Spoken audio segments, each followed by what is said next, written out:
Welcome to the Inclusive Growth Show with Toby Milden. Future-proofing your business by creating a diverse workplace.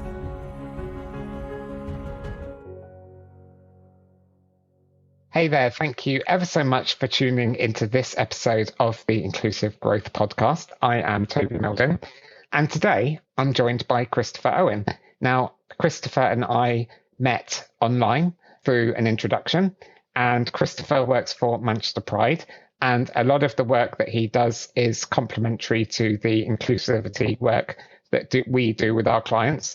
And we focus on the broad spectrum of diversity and inclusion. And Christopher, as you will learn, focuses on LGBT matters. But of course, a lot of the work that we do with our clients does focus on LGBT as well. So it's really great to sit down with an LGBT expert and understand his experience and how we can apply that to the workplace. So Christopher, it's lovely to see you again. Would you mind introducing yourself a bit further, your background, and tell us about the work that you do at Manchester Pride? Yeah, absolutely. And it's lovely to see you again too, Toby. Thank you so much for having me on your podcast today. I'm really delighted to be here.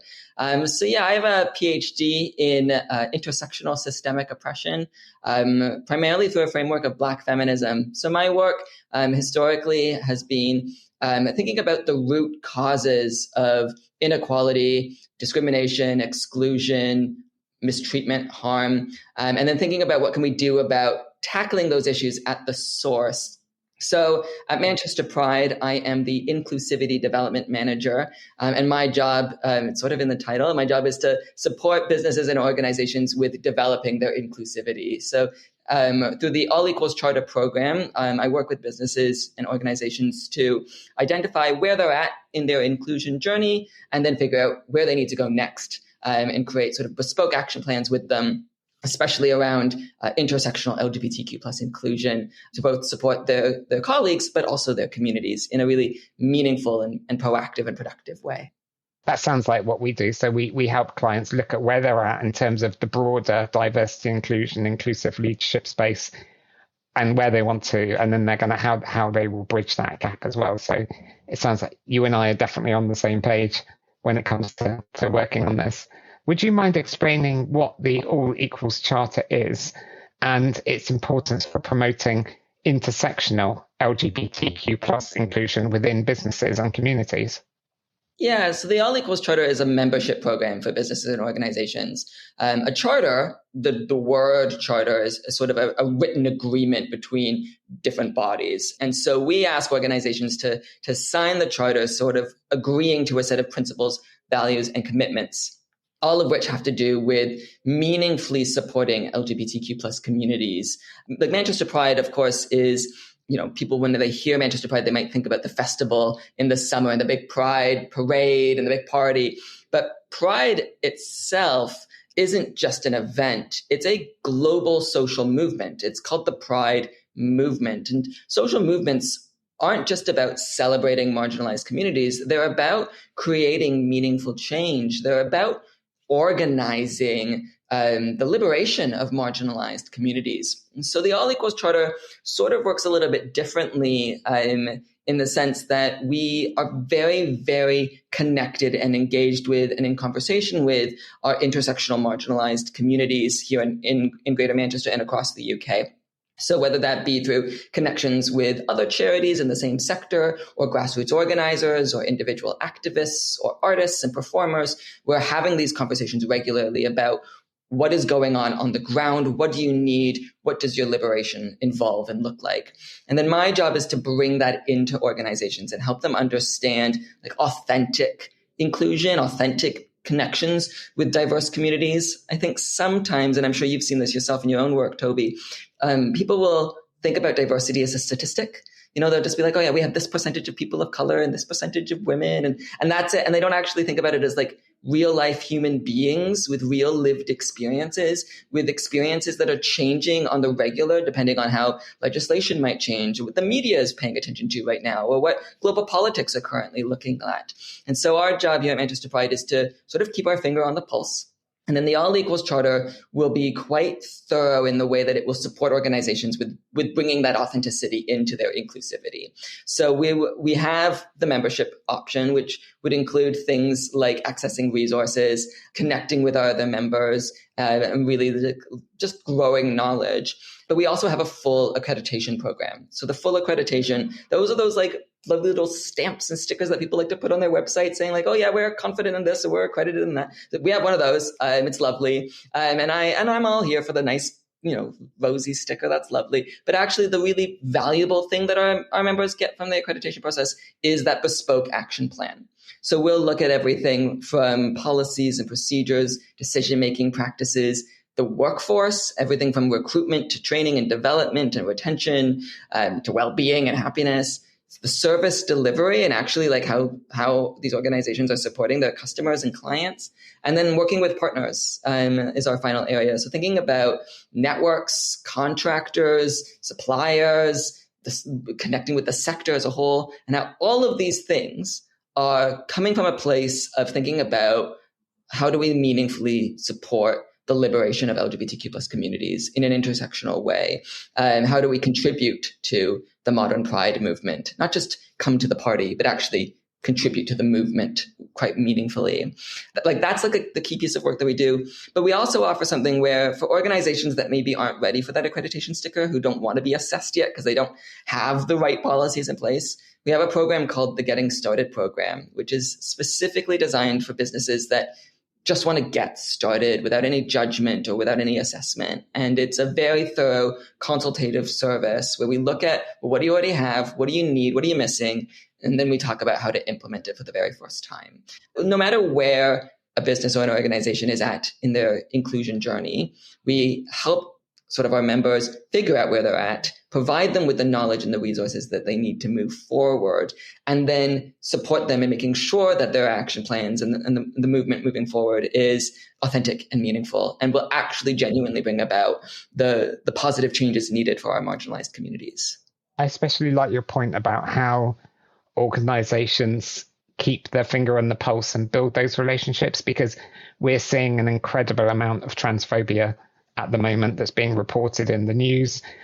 We're seeing, for example, the government clamping down on the NHS, having LGBT networks, which is only going to leave LGBTQ plus individuals feeling unseen, unheard, invalidated by not providing that service. And it's just being used as a political football, in my opinion. So it's really important that employers understand that these kind of factors are going to be affecting individuals on the shop floor, in the office, on a day-to-day basis, don't you think?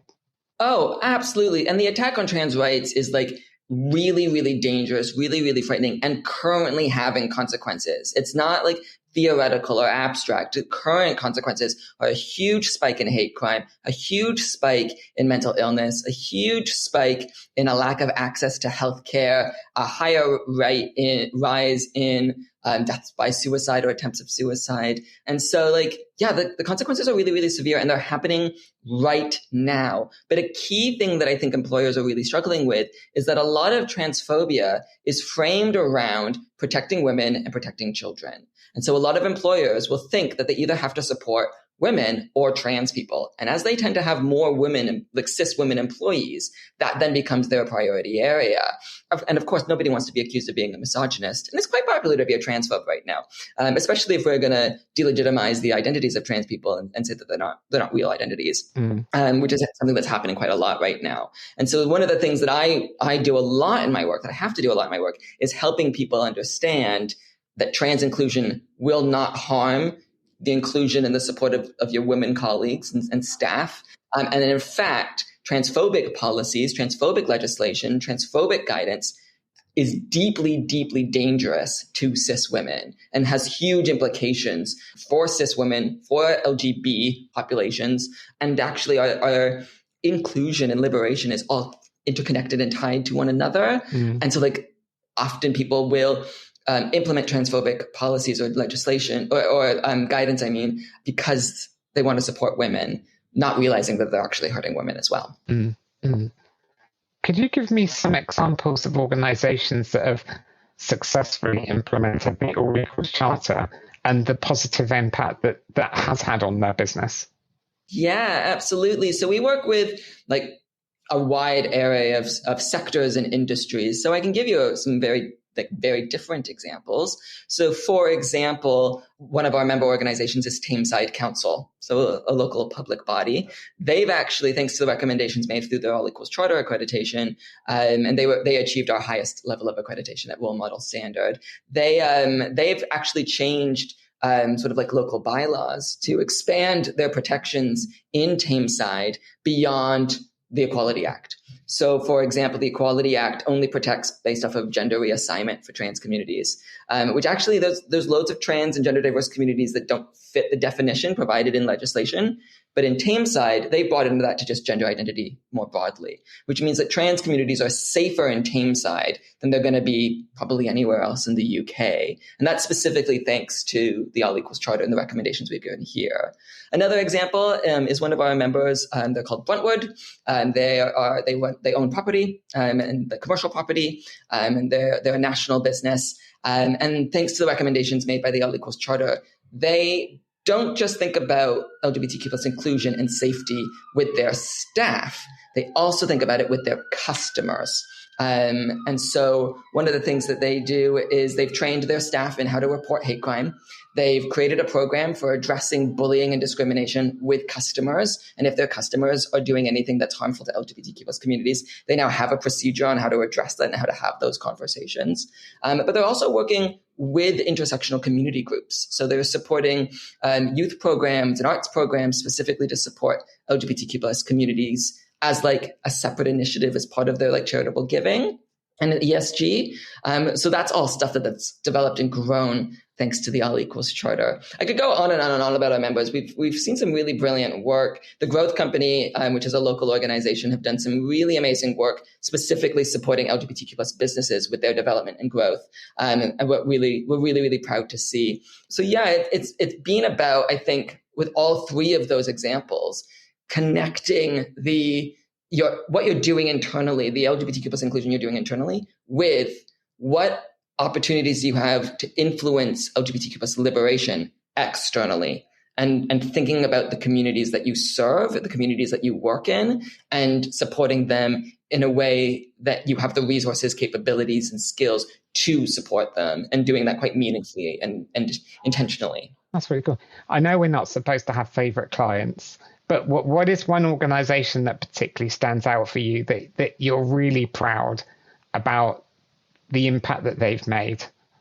You know, I'm proud of all of my clients. All of my members are in different parts of their journey and are all doing really, really good work. I've mentioned three. A fourth one that I can mention is Auto Trader, who I'm sure you've heard of. They sell cars online. They're a really great organization. But actually, what a lot of people probably don't know but should know is that Auto Trader don't just drive really incredible LGBTQ plus inclusion internally, and it is quite like robust internally, but they do really, really important work in their sector. So they are really connected with like the automotive industry, and they have created resources, created spaces, founded programs specifically to drive LGBTQ plus inclusion within the automotive industry, and really taken a leadership role in that space that I'm really, really impressed by. And then on the side to that, the amount of charitable giving that they've done as an organization is really, really impressive. So they're one of our sponsors at Manchester Pride. But like that's not why I like them, because they don't sponsor our festival and like the parties. They sponsor our like year-round community engagement work. They sponsor the stuff that's like specifically tapped into like marginalized communities, that's like more on the ground, more authentic. Manchester Pride is a charity that runs year round, and we couldn't do that work without organizations supporting us financially. And Auto Trader is one of those organizations. So are several of the other ones that I've mentioned or haven't mentioned. But absolutely, it's that kind of meaningfully connected with communities that we're really quite proud of as part of the All Equals Charter team. That's brilliant. I always say to my clients that I really want them to get into a position where they are a leading employer, and then they're able to educate and support the rest of their industry as well. and where people look at them as like, they're the leaders in their sector, and that they're looking to them for best practice and things like that. That's like the ideal situation to be in. You mentioned that you take an intersectional approach to your work, and I believe this is something that you specialized in with your PhD as well. Could you just explain why you take an intersectional approach, but also maybe define it for us as well? It is a topic that we've discussed on previous podcast episodes, but maybe the person listening to us right now hasn't managed to catch up with those episodes. But yeah, if we could start with what do we mean by intersectional approach and why you take the approach? Yeah, so intersectionality was coined by a law scholar named Kimberly Crenshaw to refer specifically to a road intersection. So you can think about one road being black and another road being gay. And so right in the middle of that road is a black gay person. And I love Kimberly Crenshaw, and I think she's done really brilliant work, but I think it's a disservice to the theory and to the field of Black feminism to only name her. There's other names that have been really influential in intersectionality, including Audre Lorde and Bell Hooks. But more recent scholars that I really like are Patricia Hill Collins and Emma DeBerry are also really, really like good names to be reading up on. But the definition that I like to use for intersectionality actually comes from a Jewish scholar named Nira Yuval Davies, and she defines it as the ways in which different social divisions are concretely enmeshed by one another. And that concept of enmeshment, I think, is really, really important for understanding intersectionality. I want you to go back to that road intersection. You've got your black road and your gay road, and you're standing right in the middle of the intersection. Which road are you on? Can you say that you're on the gay road and equally say that you're not on the black road? No, you're on both roads. You're on this whole new moment. It's neither road and it's both roads, and the concrete in the ground is all one piece, right? Like it's concretely enmeshed. And I think that that's what we need to understand about intersectionality, is that people's identities cannot be separated from one another. They all come together. And there's really actually two key ways to understand intersectionality. One is to be thinking about, the black road and the gay road, and then therefore the black gay person in the middle. But there's also the roads of the racism road and the homophobia road and the experience right there in the middle as well. And what does that feel like? What does that look like? What does that involve? And so when we're thinking about workplaces and organizations and driving inclusion, if you're only tackling the homophobia road, if you're tearing up the homophobia road to build in the inclusion road, right? Like, you're going to get to that intersection and there's going to be bits of hate left over from the racism road that you missed because you were only tearing up the homophobia road. In fact, that middle piece is going to remain fully intact because you couldn't get at it because it was enmeshed with the racism road. And so, to make a long story short, and I know it's too late, our endeavors to drive inclusion have to acknowledge that different systems of oppression are all concretely enmeshed with one another, that they are all interlocked, they're all interconnected, and they all sustain and uphold one another. So I talked earlier about how transphobic policy can harm cisgender women, right? And there's loads of examples of that. For example, cutting young people from accessing puberty blockers in order to medically transitioning for trans people has meant that cisgender girls who are precocious, who start their puberty early, also now can't access those puberty blockers because of transphobic legislation, which means that cisgender girls can no longer access the healthcare needs that they have and are having to start menstruating at a very, very young age, which has all kinds of social and health implications. So here we have a transphobic policy that's hurt cis women. All of our systems of oppression uphold one another, keep each other going, ensure that those who are in power, the super mega wealthy elite, are going to keep their power, are going to keep hold of all of the cards, and they're going to pit us against one another rather than let us remember who's actually at fault here and who's actually got the power to make change. And we need to recognize that if we don't dismantle patriarchy, we'll never dismantle homophobia or transphobia. And if we don't dismantle white supremacy, we'll never be able to celebrate and uplift women, right? And so on and so on and so on. And it goes on and on and on. So the approach that I deeply believe in, and the team at Manchester Pride deeply believes in, is none of us can be free until all of us are free. And that's just the way that it is. When we talk about oppression, what is it and how does it impact individuals? There's lots of different kinds of oppression. There's psychological oppression, economic oppression, political oppression. I like to talk about systemic oppression, which is the holistic combination of all of the other kinds of oppressions, all into one big, chunky problem. And systemic oppression is big and it is complicated, but it can be simplified really easily into how easy or difficult it is for people to get opportunities. Mm-hmm. But those opportunities can vary. The opportunity might be to get promoted at work and become the CEO. We talk about the glass ceiling and how women have been facing the glass ceiling for years and years and years. We could also talk about the opportunity to be safe. And we can talk about the higher rates that people of color experience police brutality and how it's more difficult for them to find safety, even from institutions that are designed to keep them safe. It might also be the opportunity to be respected on the day-to-day. And we can think about trans people and having their pronouns respected and used as an automatic norm in a way that is comfortable for everybody involved. So there's loads of different kinds of opportunity. But I really like to use the theory of the matrix of domination developed by Patricia Hill Collins, one of the Black feminists I shared earlier. And she breaks oppression into four key areas that we can think about. So the first one is the way that institutions interlock to organize oppression. So that might include healthcare, the police, the government and laws, the family, housing, education. These are all different institutions and they all work together to create a working system in our society. They're the cogs in the machine that keep us going. They organize society and how society is organized. And they are all designed to best support and to create opportunities very, very easily for historically privileged groups. And therefore, opportunities are less easy to come by through these institutions for historically marginalized groups. And there is a history there, and we have to acknowledge that history and uproot the historic structures in place. And one of the problems that we have with oppression is we will say, well, it's always been like this. This is how healthcare is done. And then we have to say, well, it needs to be done differently because it doesn't work for X community, for example. The second area is bureaucracy. And we can talk about bureaucracy all day, you and I, working in workplaces.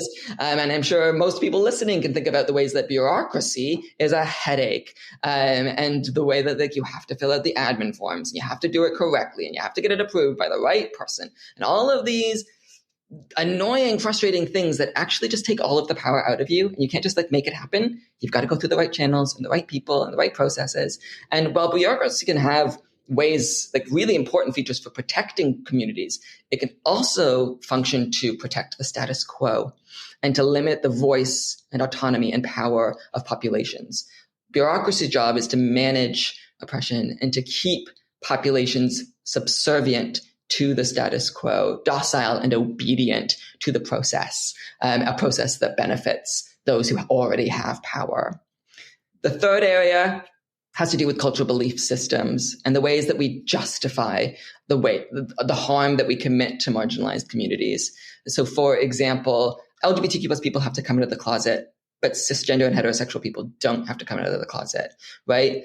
The reason for that isn't homophobia and hate. The reason for that is sort of the way that our society has automatic assumptions and norms. And that therefore justifies erasing LGBTQ plus people. And so while we might not mean anything hateful, we can still exclude or forget about or leave out LGBTQ plus people because of the way that our culture has belief systems that have these automatic assumptions. And so one of the reasons that we have, inclusivity measures or call out culture or whatever else is to help create new knowledge for people to realize, the way that we think as a society on an unconscious level is actually deeply harmful. And then the last area, and I know I've gone on a long time, apologies, is the way we experience oppression. Our interpersonal relationships and interactions, our day-to-day experiences, whether that be microaggressions or, inappropriate questions or outright hate and bigotry and slurs and slanders and violence. Our everyday experiences can vary, and they vary every day, but they have a real impact on our mental well-being, on our physical well-being, and our overall just happiness in society. And so how we treat one another also is part of how we liberate one another. I love what you're saying and how you've brought the social domination matrix to life, because I've actually developed a workshop called Being an Equitable Leader, and the need to focus on equity in order for us to create equality within the workplace. And I actually use Patricia Hill Collins' framework, the social domination matrix. And I'm just thinking the person listening to us right now might be thinking, that's really fascinating and interesting, but how on earth do I actually bring this into my organization in a practical sense? So how does oppression translate into workplaces? What is its effect on the culture of the organization? And what are some really practical things that the person listening to us right now could start to think about implementing in their business? It's a really good question. And I don't want to give like all of the trade secrets away, right? Maybe step one is, join the All Equals Charter and hire me. But we also don't want to just give people too much and just overburden them with a long to-do list. It's always better just keep it simple and start with the really basic stuff. So here's where we start. Here's the basics. Take the abstract concept out of your diversity. Who are the people? Where are they in your organization, right? Are they senior decision makers? Are they shaping your policies or your procedures? Are they being asked to do too much work to help you shape those things? Or are you treating them like people? So I think, we talked about bureaucracy, for example. Does your organization have any monitoring forms? Are you checking if that form is trans inclusive, if non-binary people can answer that form accurately and fairly? Have you checked through your policies to make sure that they work for all LGBTQ plus people? For example, do you have a uniform policy that again would exclude non-binary people, or parental and maternal leave policies that would exclude same-sex couples, for example? So just stop and think about the real people and what their real lived experiences would look like, and can they access the same opportunities just as readily and easily within your organization as your cisgender and heterosexual staff? And where that's not going to be true, where they're not, senior decision makers, or if they fit within policy or anything else, that's where you have space to create some real change quite meaningfully. So that's where I would start. Think about your people, be authentic and honest about it. Next is going to be thinking about your communities, thinking about who you might be recruiting, who you might be working with as customers, clients, etc. And that's something that absolutely the team at Manchester Pride could support with. Brilliant. You just reminded me, I was working in an organization where I worked with a colleague, and forgive me if I get the language wrong here. They were gender fluid, or they are gender fluid, so they presented differently on different days. And one practical thing was whether our ID badges reflected how they wanted to present. And we actually had double-sided ID badges, so they could have different photos for how they wanted to present on the day. And actually, I was quite surprised. It was very easy for the security team to produce these double-sided ID badges, which actually removed that bureaucracy, because I have spoken with clients that say, oh, it's impossible to have double-sided ID badges, that, you got one photo and that's it, or you're only allowed one badge. You can't have more than one badge. And it just adds that extra layer of bureaucracy, like you say. Yeah, it's, my easy advice is to take all of those things that you say, oh, well, sorry, that's policy, we can't do that. Oh, it's always been done this way, we can't do it. Everything that you want to wash your hands of and say, not my responsibility, I can't help this, there's nothing we can do about it. It's not true. You probably can do something. Try and get a little bit innovative. Try and think outside the box. Try and, put your foot down and make some change. Because yeah, it's easy to say, sorry, we can't have double-sided ID badges. That's not how it works. And go, we'll make it how it works. Change it. You can change it. And I think a lot of people don't know that they have the power to make change. It's this way and it's always been this way, therefore it has to continue to be that way. No. Real inclusion is about looking at what we can change and then changing it. And there's more opportunities than people realize. When I work with leaders around inclusive leadership behaviors, one of the things that I talk about is challenging the status quo. And inclusive leaders are bold. They're not afraid to rock the boat. And they do question. They say, why are we doing it this way? Okay, we have been doing it this way for 10 years, but why are we continuing to do it this way? Surely there is a better way or a different way to be doing things. Well, and it might have worked 10 years ago, right? But it might not work today. And one of the things that I would hate for an organization is to be outdated and to fall behind. Customers and clients are looking for organizations that are, the best, who are on top of things, who are the most up to date. To sit back and say like, oh, that's just the way it is allowing yourself to fall behind, and that's just not good business sense. Absolutely. Now, the penultimate question that I ask everybody when they come on this podcast is, what does inclusive growth mean to you? You know what? Let's think about what growth means for like a plant, right? For like a tree, right? How are you going to help a tree grow? Well, you're going to make sure it gets sunlight. It's got to be outside, and you've got to water the roots specifically, right? It's lovely to get the leaves wet, but actually the roots are where the water is needed. Inclusive growth is the same. You got to get outside. You got to go and like get to know those communities and real people. And you got to tackle the issues at the root. What is causing exclusion? What is causing inequality? Go and solve those problems first. And then the rest of the tree will grow. Fantastic. Now, my final question is, what is one thing that you would like the person listening to us right now to do after they've heard our conversation? I would love them to get in touch with me so that we can have a conversation about where they're at in their LGBTQ plus inclusion journey, what issues they're facing, what their goals are, and how I can help, and how the All Equals Charter team can help. So if they want to go to the Manchester Pride website, they can find the All Equals Charter there, or they can go to allequalscharter.com, and hopefully we can have just a conversation to see what they need and try to get them going on tackling those root causes of the problems, connecting authentically with communities, and making real, meaningful change to support the modern Pride movement. Brilliant.